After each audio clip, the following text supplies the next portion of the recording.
Atos 28. Tira da tela aí rapidinho. Deixa o povo procurar na Bíblia um pouquinho. Atos capítulo 28. Gente, Atos é o 5º livro do Novo Testamento. Amém? Mateus. Qual é a sequência? É Mateus, Marcos, Lucas, João e Atos. Amém? É porque nós estamos muito acostumados com isso aqui e na hora de desfolhar a gente tem dificuldade. Qualquer dia eu vou pregar sobre Naum aqui. Amém? Então, quantos acharam Atos 28? Diga amém. Amém. Vou colocar. Amém? Diz assim: uma vez em terra, verificamos que a ilha se chamava Malta. Os bárbaros trataram-nos com singular humanidade, porque acendendo uma fogueira, acolheram-nos a todos por causa da chuva que caía e por causa do frio.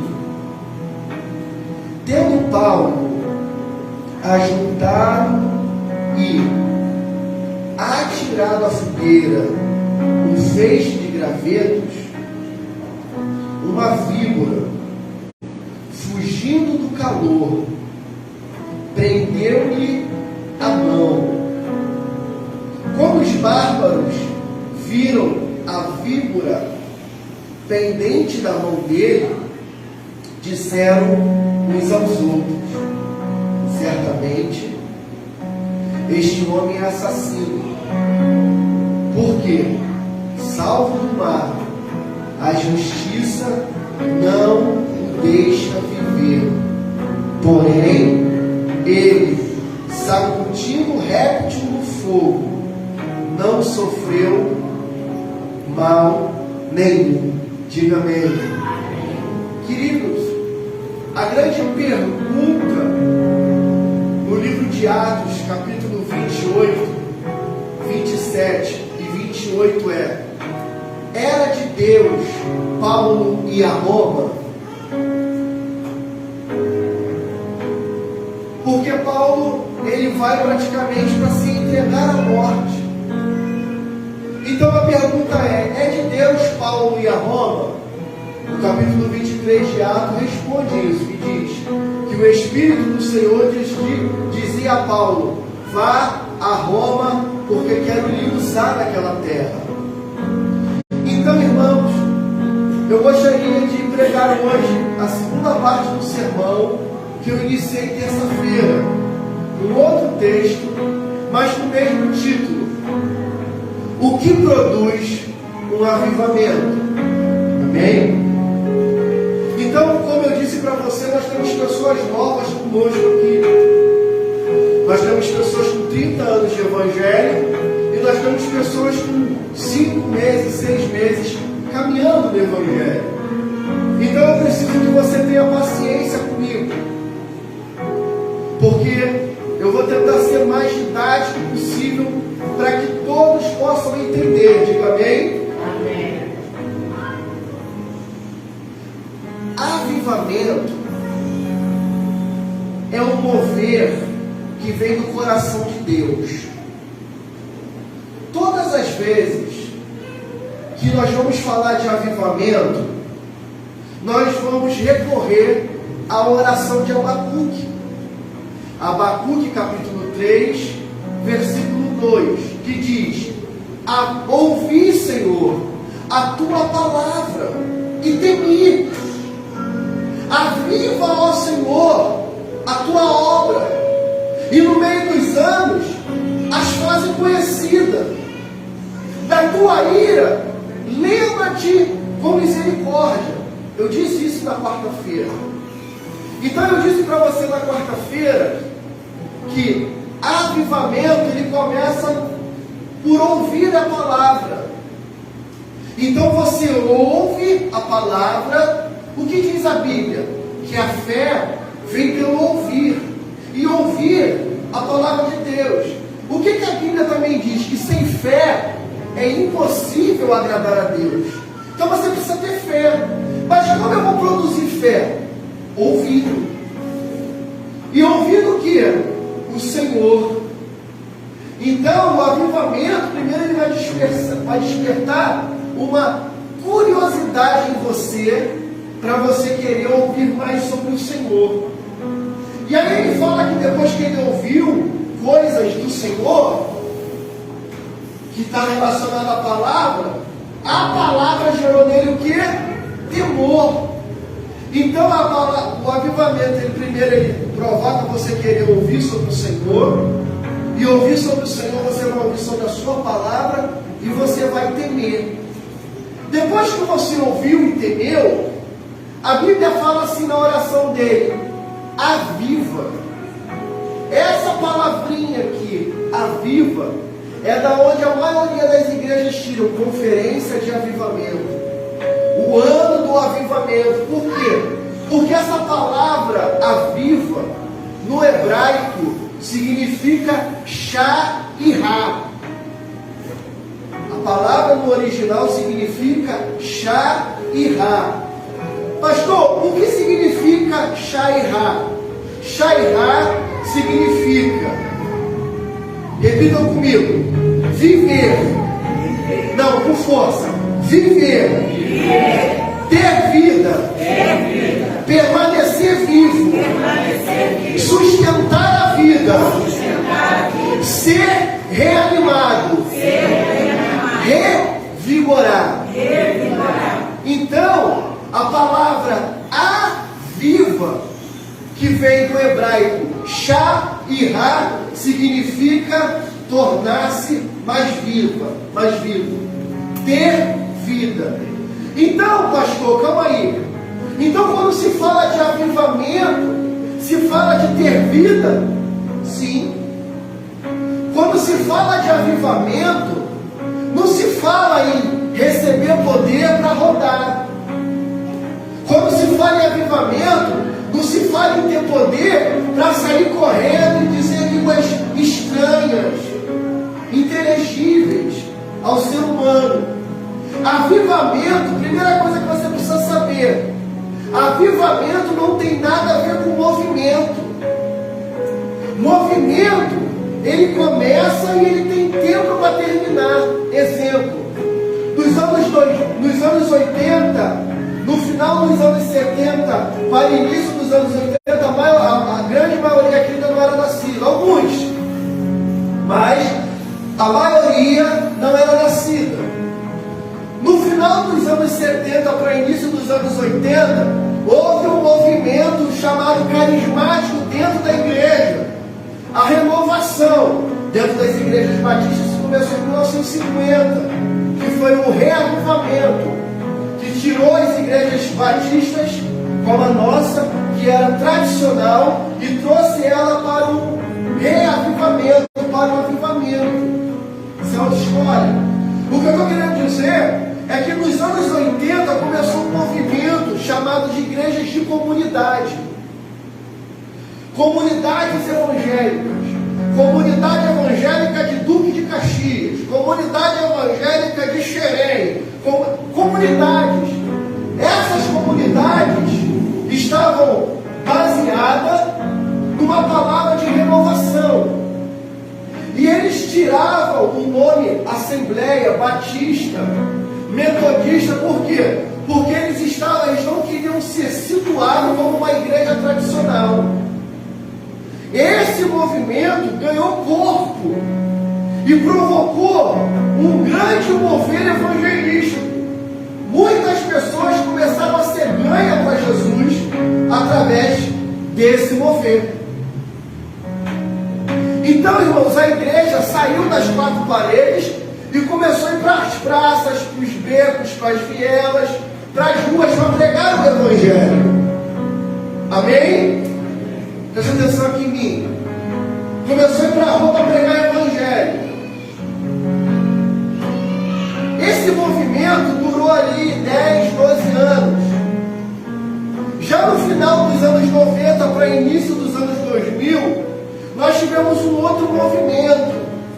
Que movimento é esse, pastor? Um movimento de igreja chamada G12. a qual eu sou fruto, me converti numa igreja G12.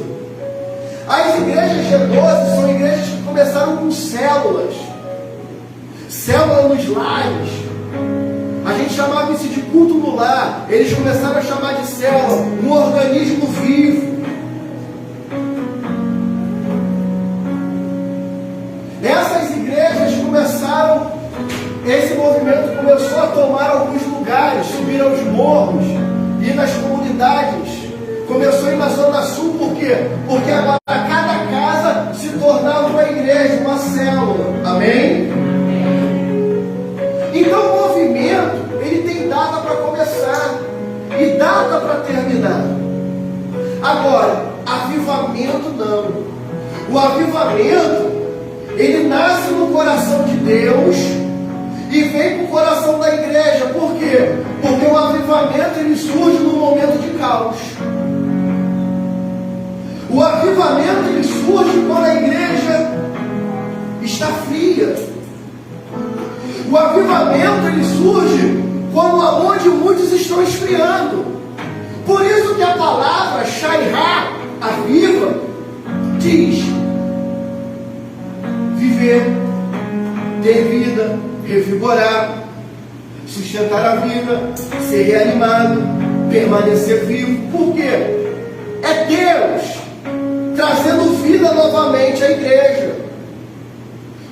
As pressões, política, economia, as pressões do mundo provocam o que na igreja?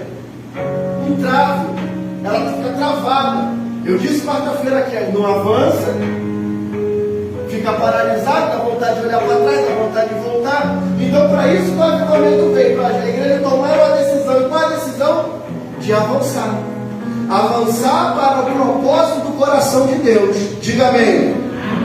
Então, querido, quando a gente ora para Deus mandar avivamento, exemplo, eu sou Vasco. O Vasco está jogando agora com o Flamengo. Mas eu morri para o mundo e vivi para Jesus. Eu podia agora estar em casa vendo o jogo, mas porque eu morri para o mundo e estou vivendo para Deus, eu vou ver depois os melhores momentos, vou ver os gols, acabou. Eu só estou dando um exemplo porque é muito latente, porque na hora do jogo, o jogo está na hora do culto. E muitas igrejas hoje agora estão vazias, porque os crentes resolveram ficar em casa para assistir o jogo. Pastor, é pecado ver jogo? Não. Eu vejo. Torço para o Vasco. Ser campeão esse ano. Lembra? É fé, irmão. É fé. Só que esses amores não me roubam mais do meu principal amor, que é Jesus. Ele é meu amor principal. A Ele eu dedico honra, glória, meu tempo, meu dinheiro, meu investimento, meu intelecto. A Ele. Ele é o amor da minha vida. Porque se não fosse Ele, eu estava morto agora. Então, a pergunta é, pastor, o que produz o avivamento? E agora eu quero entrar na mensagem, porque eu já dei para você a introdução. Então, o que produz o avivamento? Aí você vai abrir sua Bíblia, Atos 27, versículo 9. A primeira coisa que o avivamento traz é direcionamento. Repitam comigo: direcionamento. Em ordem: direcionamento. Vocês. De novo: direcionamento. Mais uma vez: direcionamento. O que os crentes de hoje precisam? Direção. Olha o que diz o texto. Depois de muito tempo tendo se tornado a navegação perigosa, e já passado o tempo do dia do jejum, admoestávamos Paulo, dizendo-lhes: senhores, vejam que a viagem vai ser o quê? Trabalhosa, com dano e com muito prejuízo, não só de carga do navio, mas também da nossa vida. Porém, o centurião dava mais crédito ao piloto e aos mestres do navio do que Paulo dizia. Então dentro do barco está alguém que tem um conhecimento divino. E ele está dizendo, olha, não é legal a gente ir. O direcionamento que Deus está me dando é a gente parar, não ir. Só que a Bíblia está dizendo que os mestres, donos do barco, estavam confiantes na mão daqueles que dirigiam. E eles decidiram caminhar. Então, quando o avivamento vem para te dar um direcionamento. O avivamento vem para te dar um norte. Você está perdido, eu estava à toa na vida, o meu amor me chamou, não tem uma música assim? Então, quando o amor te chama, é Jesus, te bota na direção. E ele vai te dar um direcionamento. Qual é o direcionamento? Caminhar segundo o propósito que ele tem estabelecido. Então o avivamento, ele traz direcionamento. A pessoa que é avivada, ela não erra a direção. Amém?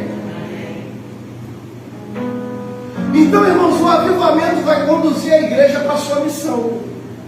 O avivamento vai te conduzir para a sua missão. 2. Versículo 12, por favor, Atos 27, 12. Eu vou ficar só em Atos. Pode voltar para lá. Vou ficar em 27 e 28. Atos 27, 12 diz assim. Vamos lá novamente a pergunta, pastor. O que o avivamento produz? Eu disse direcionamento. Amém? Segundo, o que o avivamento produz? Repita comigo. Conhecimento. De novo? Conhecimento. Não sendo um porto próprio para invernar, a maioria deles era de opinião que partissem dali, para ver se podiam chegar à Fenícia, e aí passar o inverno, visto ser um porto de Creta, o qual olhava para o nordeste e para o sudeste. Eles estão no conhecimento humano, estão dizendo, olha, a gente tem que partir, porque o porto que a gente está não é um bom porto para invernar, e invernar é que era ficar parado 3 meses, sendo que dentro do barco tem uma atalaia dizendo, não é para partir. Por quê? Porque além de ter direcionamento, ele tem conhecimento daquilo que Deus vai fazer. E Paulo está alertando, irmãos, se vocês forem, vocês vão perder as coisas que estão indo. Se vocês forem, vocês podem colocar em risco tanto o navio quanto as vidas. Então, o avivamento, ele vai produzir conhecimento para você. Eu gosto daquele texto, Oséias capítulo 6, versículo 3, é esse? Bota aqui King James para mim, que ela tem um negócio maravilhoso nela. Olha o que diz Oséias 6:3.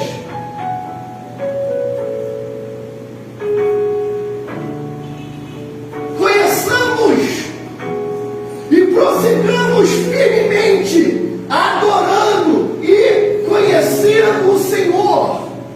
Então Oséias está dizendo, olha, nós devemos todos os dias conhecer e prosseguir em conhecer.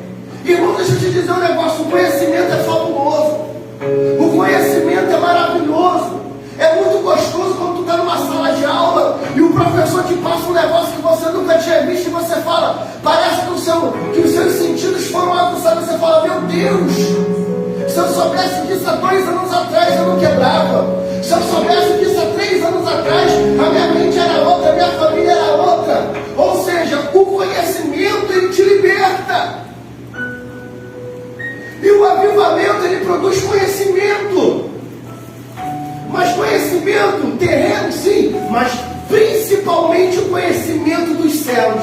Conheçamos e prossigamos firmemente. E eu gosto dessa versão porque diz, adorando. Porque tem gente que começa a conhecer e esquece de adorar. Eu sou prova disso. Eu passei 4 anos dentro de um seminário. E o seminário que eu fiz não era 2 vezes por semana, não. Era 5 vezes por semana, era uma faculdade. E os irmãos do primeiro período entraram cheios de fome, igual umas tochas vivas. Quando começava a oração, era muito engraçado. Os primeiros dias de aula vai fazer a apresentação, que cada hora cada tempo do professor. E aí vai todo mundo se apresentar e velho, não, eu sou o Eduardo Matos, sou evangelista da Igreja Batista Casa de Matos. Aí vem o outro, meu nome é Igor, eu sou pastor. E todo mundo começa de um jeito, né? Todo mundo naquela pompa, eu fiquei, aquele ali é pastor, aquele ali é diácono, não sei o quê. Aí você já fica assim, vamos fazer conexões, para de repente na igreja pregar, jovem negócio, né? Aí a oração, na hora da oração, é uma oração mais poderosa que a outra. Ah, meu Deus, meu Pai, aí as irmãs lá atrás rodando, os irmãos pulando.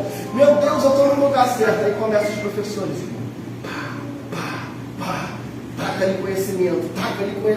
Daqui a pouco os irmãos estão desacreditando em falar em línguas. Daqui a pouco os irmãos estão desacreditando no batismo do Espírito Santo. Os irmãos estão desacreditando na instituição, no organismo que é a igreja. Muitos saem, irmãos, desviados. E teve um dia muito engraçado na sala de aula. Nós estamos tendo aula de um professor. E ele falou não sei o que lá. E ele era um professor que ele te provocava muito. Ele provocava muito você para saber as suas respostas. Por quê? Porque ele não estava nos ensinando a dar resposta corriqueira de igreja.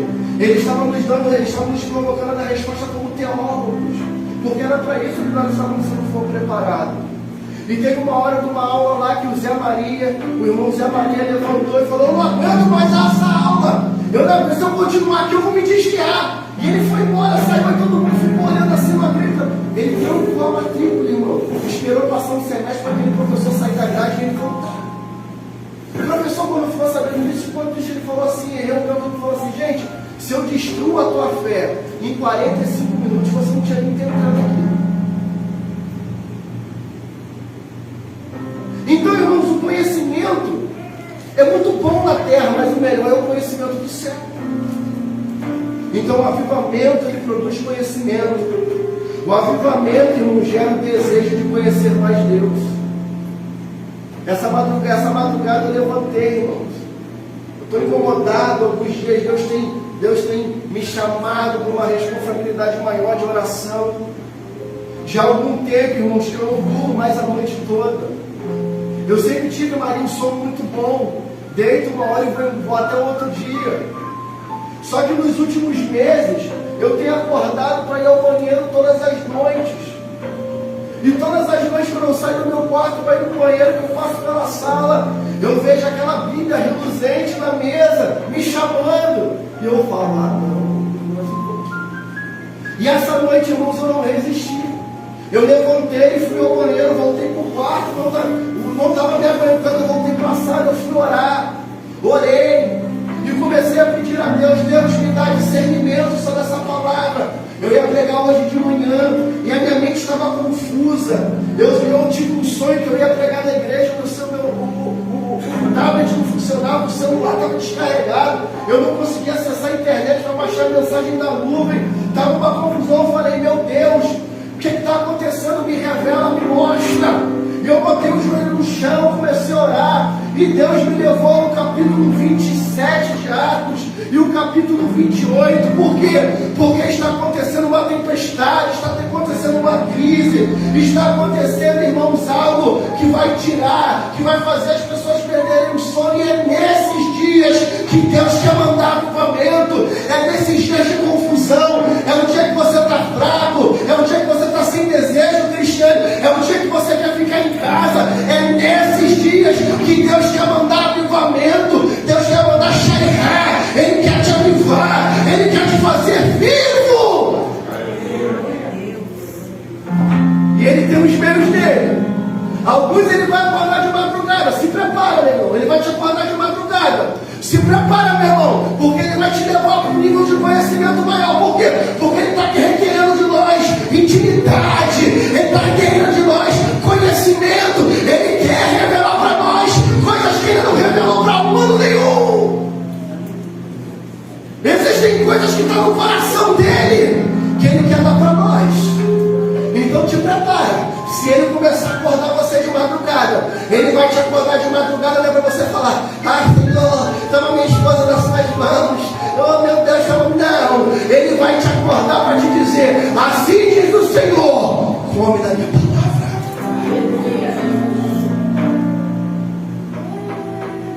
Terceiro, o que produz um avivamento? Um avivamento produz prudência. Verso 13.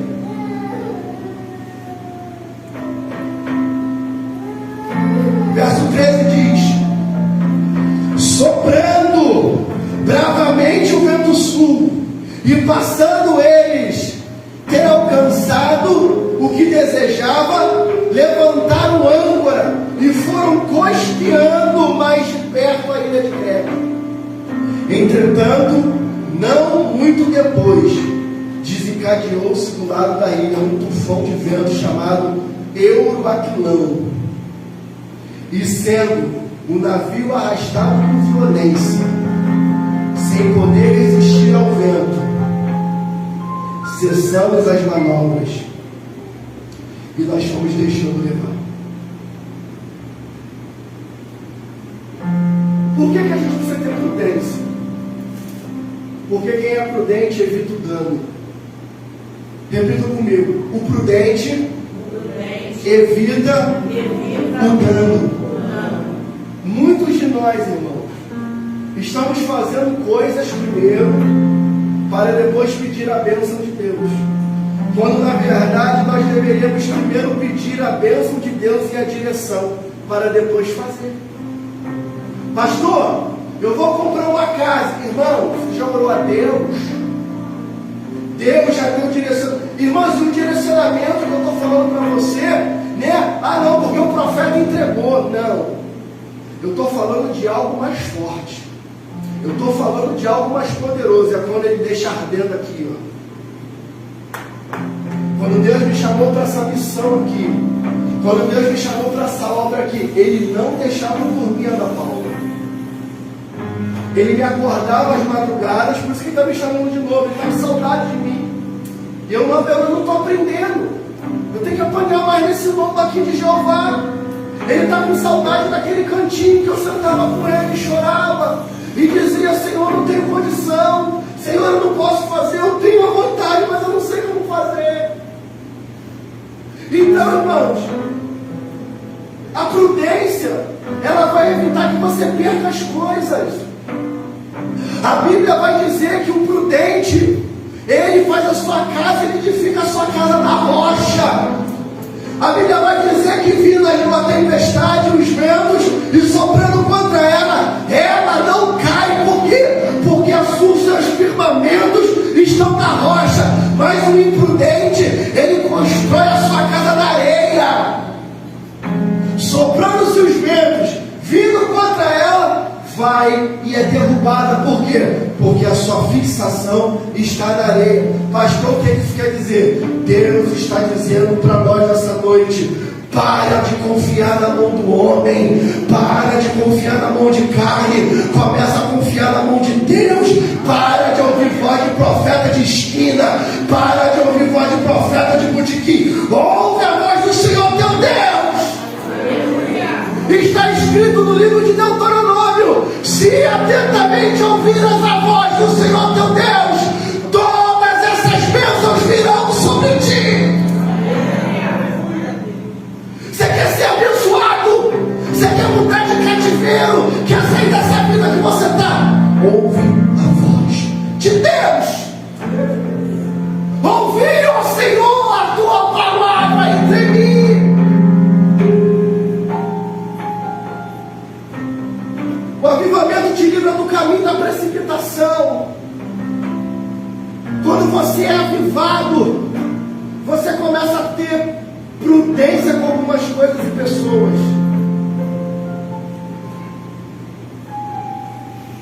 Deixa eu te dizer um negócio aqui. Se Deus tirou algumas pessoas da sua vida, para de querer trazê-las de volta. Se elas forem embora, é porque elas não tinham dignidade ou honra de sentar na mesa com você. Se te abandonaram no meio da luta, não era porque teu amigo, não era tua amiga. Porque amigo bom, amiga boa te leva para Jesus, independente da tua condição. A Bíblia fala que o culto acontecendo, a casa está lotada, Ana Paula. 4 amigos requerendo agora. Um homem que está em cima de uma cama sem poder andar. Amigo bom te leva para Jesus. Deixa eu te dizer um negócio. Aqueles camaradas poderiam dizer assim: pô, parceiro, não dá mais, tu não joga mais bola, tu não tem mais dinheiro para o churrasco, tu não tem dinheiro para a inteira, não dá mais para sair contigo, pô, fica aí. A gente vem te visitar de vez em quando. Mas amigo de amigo não. Vem, eu vou te levar a alguém que pode mudar a tua história. Eu vou te levar a alguém que pode mudar a tua situação.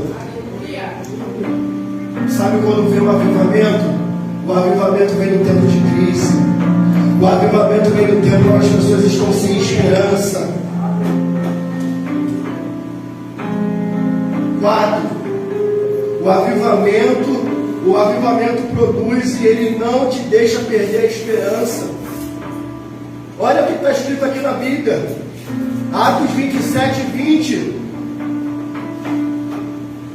E não parecendo, havia já alguns dias, nem sol, nem estrelas, caindo sobre nós grande tempestade, dissipou-se, afinal, toda esperança de salvamento.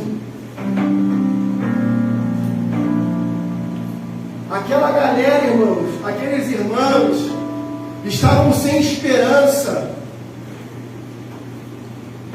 E o avivamento não deixa a gente perder a esperança. Por que o senhor está falando isso, pastor? Porque o texto me indica isso. O avivamento produz esperança para o crente. Sabe que coisa mais linda? Eu lembro, foi muito difícil para nós. Perdemos amigos, perdemos familiares. Mas na época da pandemia, a igreja começou a ter esperança. Qual era a esperança? Ai, irmão, Jesus está voltando, a gente precisa se converter. Começamos a orar, começou a ter união, irmãos. Não era mais uma oração direcionada por uma congregação, por uma igreja, por um pastor.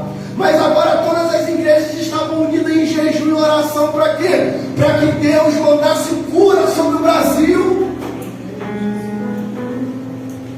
E nós orávamos, nós jejuamos para quê? Para que o Covid fosse repreendido e voltasse à normalidade da saúde. Quando há um tempo de crise, é porque Deus vai mandar avivamento, irmão. Alguém me disse assim esses dias: pastor, há um número muito grande de pessoas desanimadas, há um número muito grande de pessoas que estão perdendo a fé. Mas está escrito que no final dos tempos, o amor de muitos se esfriaria. Então, Eduardo, é um indício de avivamento.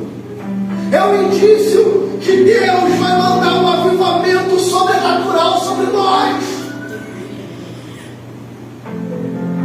Alguns dias atrás, no carnaval, alguns jovens se reuniram numa faculdade em Augsburg, nos Estados Unidos, para preencher uma lacuna de uma universidade. Um culto, de repente, de atividade complementar. Só que Deus marcou aquele dia para mandar Shairá sobre aquele povo. Os jovens começaram assim, tocando igual o Mateus. Está tocando aqui agora. Daqui a pouco o rapaz pegou o microfone e começou a confessar pecado. Senhor, me perdoa pelas minhas iniquidades. Me perdoa. Daqui a pouco uma canção começou a brotar. O irmão começou a cantar dali, o outro dali. O auditório foi ficando cheio. Foi vindo um mover, uma onda de avivamento naquele lugar. Irmãos, o culto durou mais de 16 dias. O nosso culto aqui dura no máximo 2 horas e a gente já fica nervoso, querendo ir embora. E o mais engraçado, irmãos, é que as pessoas estavam no culto, deram o horário, elas foram embora. Mas chegando em casa, o Espírito Santo falou: volta, porque eu ainda não acabei a obra lá. E daqui a pouco, irmãos, começou a ter fila da cidade para poder entrar na universidade, para poder adorar. Começaram a sair pessoas aqui do Brasil para ir para lá para ver o que está acontecendo. E se preparem, porque quando começar o avivamento, vai começar as críticas. Começou a se levantar os teólogos do Brasil. Começou a se levantar aqueles que entendem tudo sobre o Senhor. E começaram a dizer: não é avivamento. Avivamento não é isso, avivamento é aquilo. E as pessoas começam a querer determinar o que Deus vai fazer e como Ele vai fazer. Pastor, qual é a sua opinião? Minha opinião é que é avivamento. Minha opinião é que Deus está marcando a nossa geração, que é uma geração, irmãos, que vai anunciar a vida do noivo. Alguns dias me perguntaram do que se baseava o meu ministério, e eu disse: eu sou como o maquiador da noiva. A noiva, ela passou o dia lá no spa da beleza, teve massagem, fez o cabelo, já está com vestido, e agora eu sou a última pessoa que ela vai passar. Porque sou eu que vou prepará-la, sou eu que vou ornamentá-la. Para quê? Para que ela possa encontrar o noivo. Deus me chamou para preparar uma noiva para Ele. Ainda que eu fale a 5 pessoas, ou que eu falo a 5.000, Deus me chamou para preparar uma igreja. Então, irmãos, o avivamento, ele não te deixa perder a esperança. O avivamento produz esperança para o crente.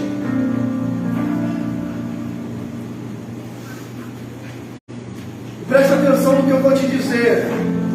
Quando o cenário é um cenário de falta de esperança, vai produzir salvação. Atos 27, 21. Vamos ler até o 22. Diz assim: havendo todos estado muito tempo sem comer, Paulo, pondo-se em pé, no meio deles disse: senhores, na verdade, era preciso que tivessem me atendido e não partido de Creta, para evitar dano e perda. Mas, já agora, vos aconselho bom ânimo, porque nenhuma vida se perderá entre vós, mas somente o navio. O que está acontecendo aqui?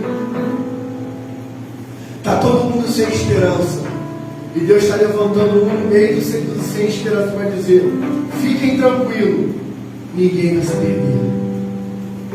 Pastor, o que isso quer dizer? Quer dizer que Deus está te levantando no meio da tua família.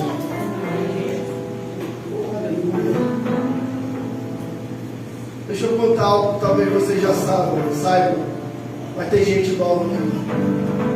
Eu me converti em 2001, julho de 2001. Deus, Ele me levou para uma igreja muito boa, irmãos, que Ele me preparou um ano. Um ano eu fiquei me preparando para pregar para minha família. Eu tinha vergonha de pregar para minha família. Eu tinha uma Bíblia desse tamanho aqui, que quando eu saía eu conseguia, eu não sei como eu conseguia colocar ela no bolso, irmãos. E eu puxava a Bíblia assim para ninguém na rua ver eu saindo de Bíblia. Porque antigamente andar de Bíblia, irmão, era deboche. Eu ainda peguei um tempo que as pessoas diziam: vai o Bíblia lá. Eu me orgulho de ser chamado de Bíblia, irmão. E a galera que não gosta não, anda com smartphone, também anda, mas gosta de Bíblia. E eu tive um líder que ele me ensinou a pregar o Evangelho para minha família. E ele dizia para mim: Marcos, você precisa ganhar sua família para Jesus. Eu falei: não, mas eu vou ver se eu trago aqui domingo à noite no culto, porque o domingo à noite é legal, domingo à noite é bacana, tem mais gente, o louvor é mais animado. E ele falava, não, a responsabilidade de ganhar a sua família é sua. Não, mas eu vou trazer aqui na quarta-feira das mulheres. Não, eu vou trazer na terça-feira dos amargos. A responsabilidade de ganhar a sua família é sua. Mas eu não sei fazer, eu tenho vergonha. E a primeira coisa que ele fez, Mateus, comigo foi: aprende João 3,16. E eu peguei a Bíblia. E eu tive amigos muito bons, irmãos, que me ensinaram a Bíblia. Eu tive um amigo, Jonathan, que me ganhou para Jesus. Ele marcou todos os versículos da Bíblia, chave para mim. E ele falava assim: Marcos, quando você tiver dúvida no versículo, já fica com o índice aberto. Quando o pastor fala assim, na 1, você já procura ali ver o número da página. Assim que eu comecei a estudar a Bíblia, irmão, pelo índice. Quando falava assim, 1 Coríntios, eu falava que é Coríntios? Coríntios? Será que tem Vasco também? Irmão, minha ignorância. E eu aprendi a pregar João, eu aprendi sobre João 3,16. Um ano se passou. Minha mãe era um encargo com a minha irmã. A minha irmã me criou. Quando eu nasci, minha irmã já tinha 15 anos. Então minha mãe saía para trabalhar. E essa moça que vai operar amanhã é minha irmã. Ela que me criou. Ela tomou conta de mim. E a minha mãe, ela era um encargo. Minha mãe não gosta muito que eu fale essas coisas, mas eu vou falar. Saíam para beber, e a minha mãe e minha irmã. Saíam para a noite, a minha mãe e minha irmã. Saíam para fazer compra, minha mãe e minha irmã. Elas eram muito amigas. E um dia, minha irmã casou. Saiu de casa. E minha mãe ia todos os dias na casa da minha irmã. Eu também. Até que um dia meu cunhado me proibiu. Eu chegava lá e comia tudo. Comi um pão, comi um misto quente dele e bebia Coca-Cola quando ele chegava. Aí um dia minha mãe me chamou e falou assim: Marco, para de ser sem educação, tua irmã não mora mais aqui. Mas é a casa, não é a casa da tua irmã, é a casa do teu cunhado. Para de ir lá. Aí eu fui descobrir que o meu cunhado falava de mim. Mas amém, hoje ele é o vereador aqui. Hoje sou eu faltei. Diga amém. E a minha mãe brigou, João, com a minha irmã. E minha mãe chegou, ela tinha uma cadeirinha de balanço no corredor. E ela está sentada. E antigamente ela chorava, ela fazia. Eu estou ouvindo aquele. Lá do quarto eu levantei. Aí o Espírito Santo falou para mim assim: essa é a hora. Eu fui lá na Bíblia, peguei, dei mais uma lida. Essa é a hora. Aí cheguei. Minha mãe estava chorando. Aí eu cheguei por trás dela, botei a mão e falei: o que houve, mãe? Por que você está tão triste? Ela tomou um susto.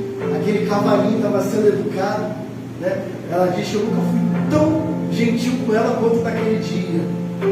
Eu botei a mão nela, eu orando, eu falei: mãe, o que está acontecendo? Eu sei, eu dou essa vida agora. E agora o diabo vai perder.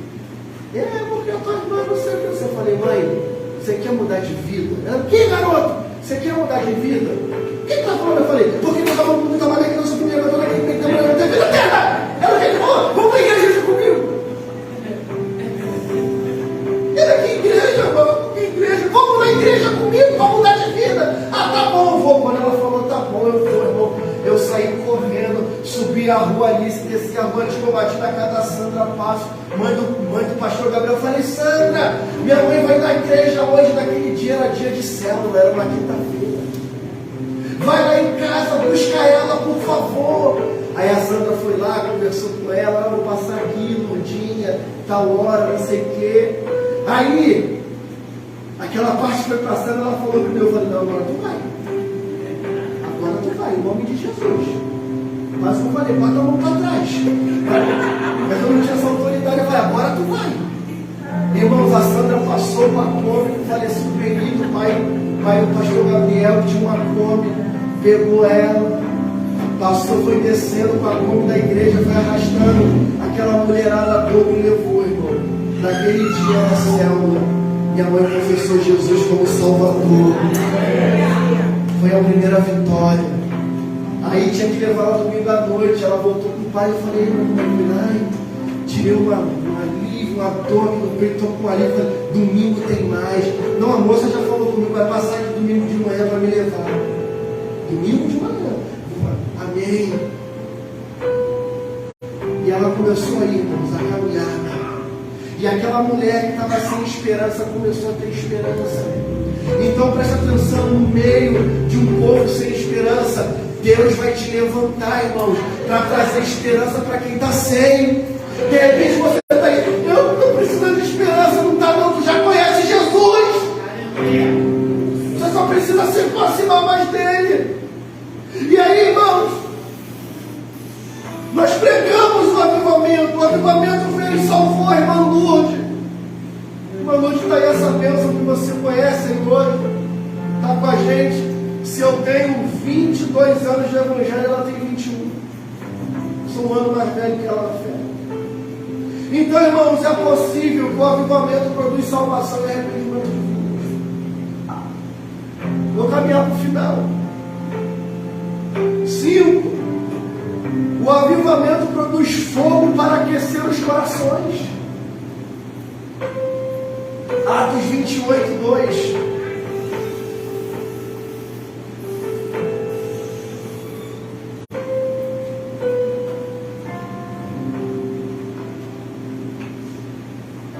E os bárbaros trataram-nos com singular humanidade, porque acendendo uma fogueira, acolheram-nos a todos por causa da chuva que caía e por causa do frio. Então, irmãos, o avivamento, ele vai trazer esperança, aquecer o teu coração. O teu coração, ele está frio, fica tranquilo, está vindo Shaiá, está vindo avivamento, e ele vai aquecer os seus corações. Por quê? Porque o avivamento é a chama do Espírito Santo para aquecer os frios. Agora escuta o que eu vou te dizer. João, na sua carta, no Apocalipse, ele tem uma revelação. E ele está pregando a uma igreja. Eu ainda vou trazer essa série de mensagens, cartas do Apocalipse, breve, ainda esse ano. Está em produção. E tem uma igreja que ele fala assim, que o Espírito falando a João, diz a essa igreja, porque não és quente e não és frio. Estou ponto de vomitar-te da minha boca. Então, irmãos, ou você é um crente cheio do Espírito Santo ardendo em fogo, ou você é um crente frio carnal. Porque quando a gente está frio, a gente fica carnal. Você para de acreditar naquilo que um dia foi fogo, foi mistério para você. E eu vou te explicar o porquê. Ele fala a carta de Laodiceia, se eu não me engano. Fora da cidade de Laodiceia havia rios termais, águas quentes. E o povo de Laodiceia colocou um cano para transportar água até a cidade. Para quê? Para que eles tivessem água quente. Só que a água saindo das águas termais e entrando na cidade, ela vai perdendo calor. Então algo que está muito quente aqui, quando é tirado do seu ambiente, ele vai perdendo calor. Quando ele chegava na cidade, que as pessoas iam enxagar a sua boca, aquela água não estava quente, nem morna, ela estava fria. E conforme ela ia perdendo calor, ela ia ficando insalubre. Então quando as pessoas colocavam água na boca, elas cuspiam, davam ânsia de vômito. Por quê? Porque a água não estava boa. É isso que o Espírito está usando como aplicação para essa igreja. E aí a gente pega essa aplicação e diz, ou você é um crente cheio ou você é um crente frio. Então o avivamento, Eduardo, é a chama do Espírito Santo para aquecer os frios. 6. O avivamento promove ajuntamento de salvos. Atos 28, 3, a parte B, a parte A, diz assim: E tendo Paulo ajuntado e tirado da fogueira um feixe de graveto, ou seja, eles estavam com frio, mas estavam ao redor do fogo. E Paulo pegou mais gravetos e jogou para que o fogo ficasse mais forte e aquecesse eles, e eles pudessem estar mais próximos. O avivamento vai causar a junção de salvos. Quando Deus mandar o avivamento, vai começar a entrar salvo aqui dentro, irmão. E quem entrar aqui que não for salvo, vai sair salvo, porque essa é a nossa missão. 7, e eu caminho para o final.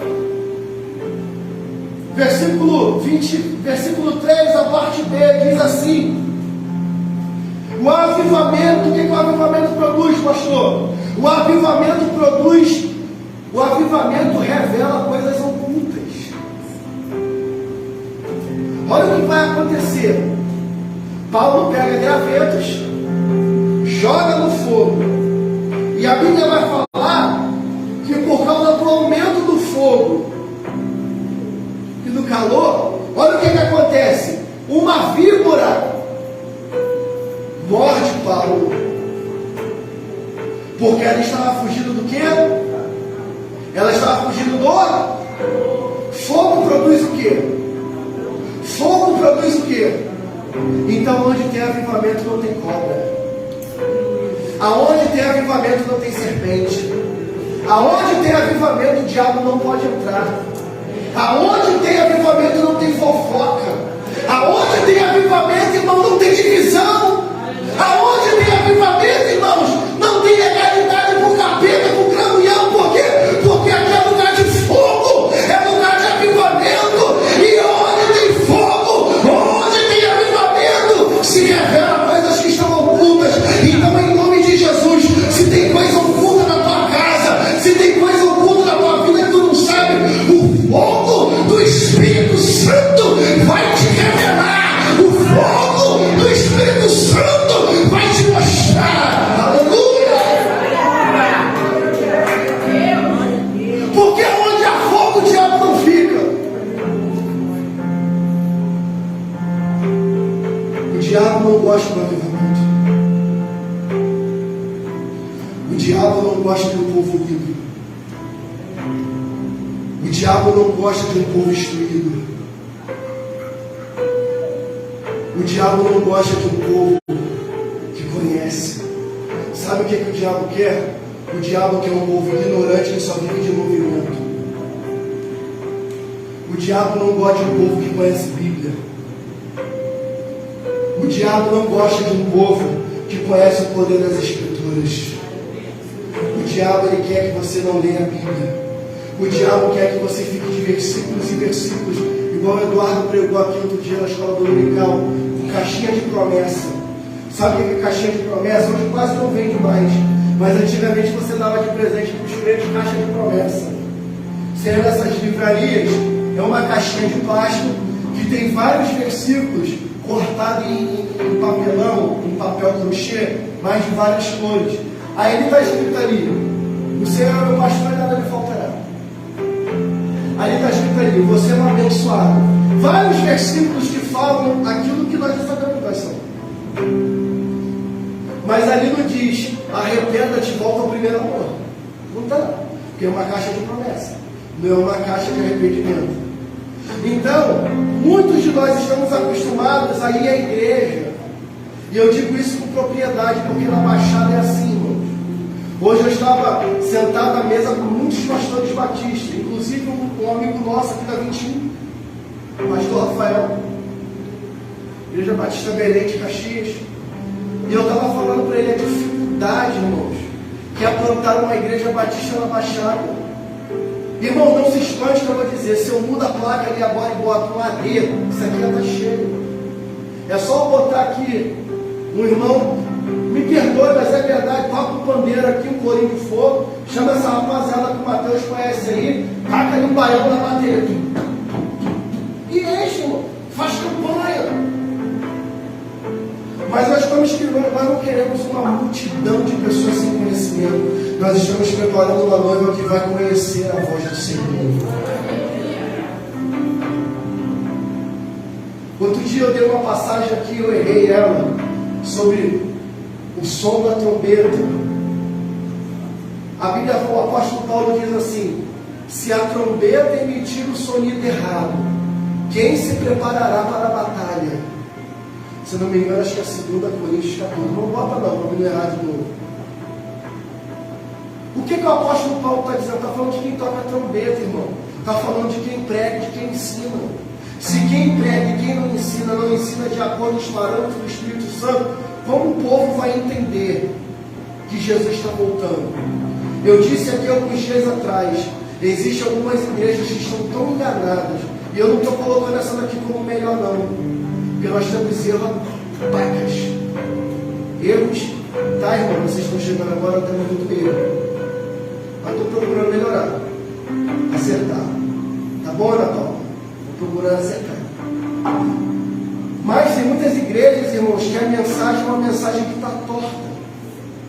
Em vez de você pregar, aí vem o noivo, as pessoas estão pregando, fica tranquilo, ele não vem agora. Por quê? Porque é melhor pregar sobre isso.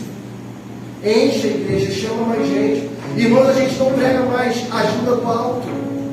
A gente está pregando autoajuda. A gente não prega mais a ajuda do alto.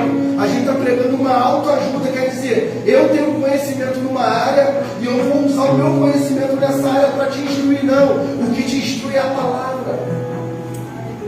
O salmista no capítulo 11 vai dizer: se os firmamentos forem destruídos, se os fundamentos forem removidos, o que fará o justo? Então, irmãos, a palavra ela tem que ser primazia.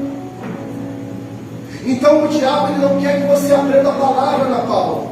O diabo quer que você fique sem ler a Bíblia o dia inteiro. Quer que você fique no TikTok, quer que você fique no Instagram, no Twitter, quer que você fique no Call, quer que você fique no Facebook, quer que você fique no YouTube, quer que você faça tudo quanto é coisa, menos ler a Bíblia. Porque a Bíblia fala: conhecereis a verdade vos libertará, irmão. Então, o avivamento ele produz, ele revela, ele expõe, irmãos, as coisas que estão erradas.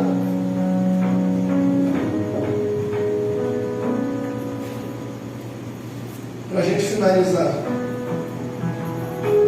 o avivamento, irmão Vera, está bonita com essa camisa verde.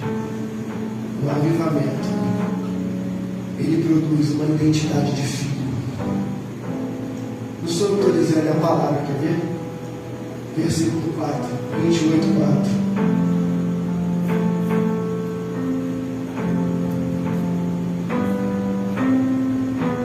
Nós vamos ler até o 6. Quando os bárbaros viram a víbora pendente da mão dele, disseram uns aos outros: certamente este homem é assassino, porque salvo no mar, a justiça não o deixa viver. Porém ele, sacudindo o réptil no fogo, não sofreu mal nenhum. Mas eles, os bárbaros, esperavam que ele viesse a inchar ou a cair morto de repente. Mas, porém, depois de muito esperar, vendo que nenhum mal lhe sucedia, mudando de parecer, diziam ser ele um Deus, na ignorância dele, atualizando: esse é o nome de Deus. O avivamento traz a tua identidade de filho. E eu vou repetir o que eu digo aqui já há alguns anos. Você está na casa do seu pai. Você não está na casa do seu padrasto. Na casa do padrasto você tem que pedir para abrir a geladeira e beber água. Na casa do padrasto você tem que pedir para ir ao banheiro. Posso ir ao banheiro? Posso ir ao toalete? Na casa do pai, não. Você chega. Outro dia minha mãe não estava em casa, aí choveu muito aqui, a gente não conseguiu subir, estava muito cheio. Eu dormi na casa dela. Aí aquela que dormi na casa da mãe dela, eu dormi na casa da minha mãe. Falei: tá bom, aí a gente combina e sai igual o namorado para ir trabalhar.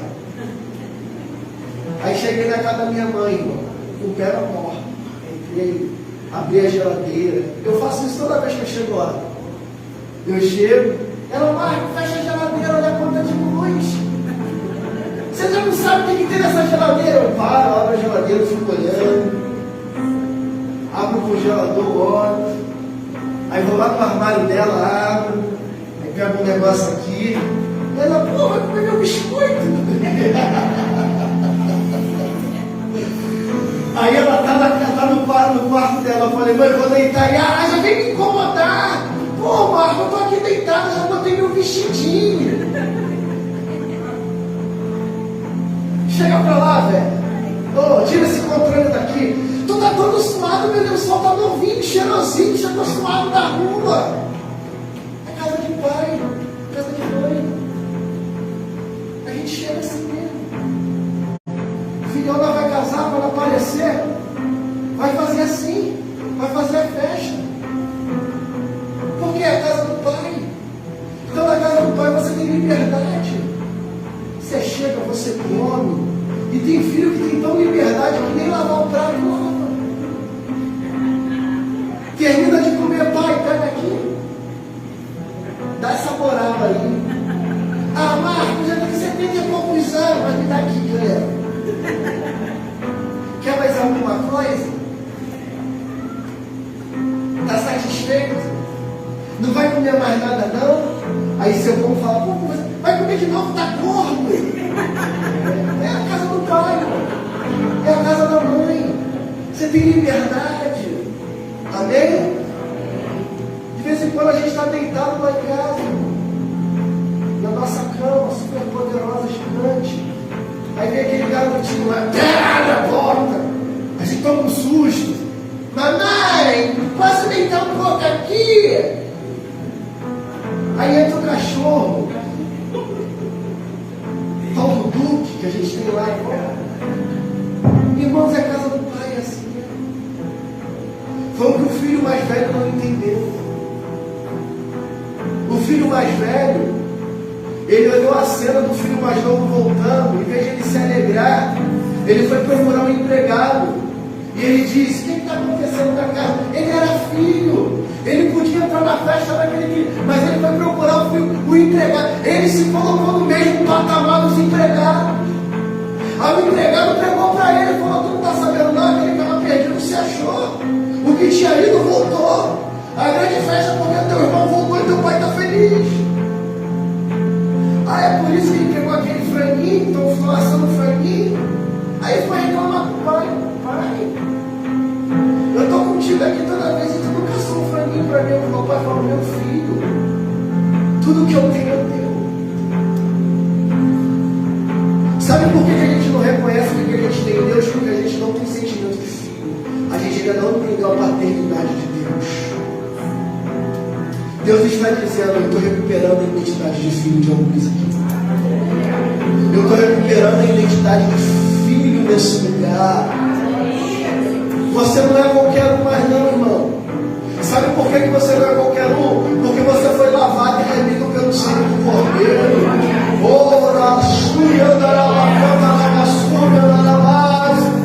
Sabe, meu irmão, quando o diabo te olha, mesmo você sem esperança e choroso, o diabo olha para você e não vê essa mulher fraca, ele vê o sangue do Cordeiro. Ele vê a obra da cruz e ele quer apagar o teu brilho, ele quer roubar a tua identidade.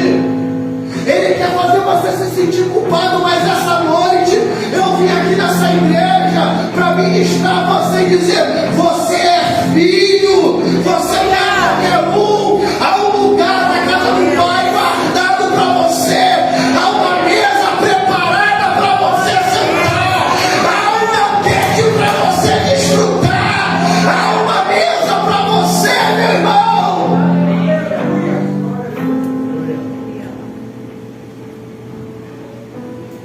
Avivamento tem como característica revelar o falso para mostrar o verdadeiro. Então se prepare, porque você vai começar a ver quem é amigo e quem não é. Você vai começar a ver quem está se aproximando de você para sugar o que você tem, ou quem está se aproximando de você para fazer você crescer. avivamento ele revela o falso, mas ele mostra o verdadeiro. Sabe que às vezes o verdadeiro está ali e você não está olhando. Então o avivamento vem para mostrar o falso e revelar o verdadeiro.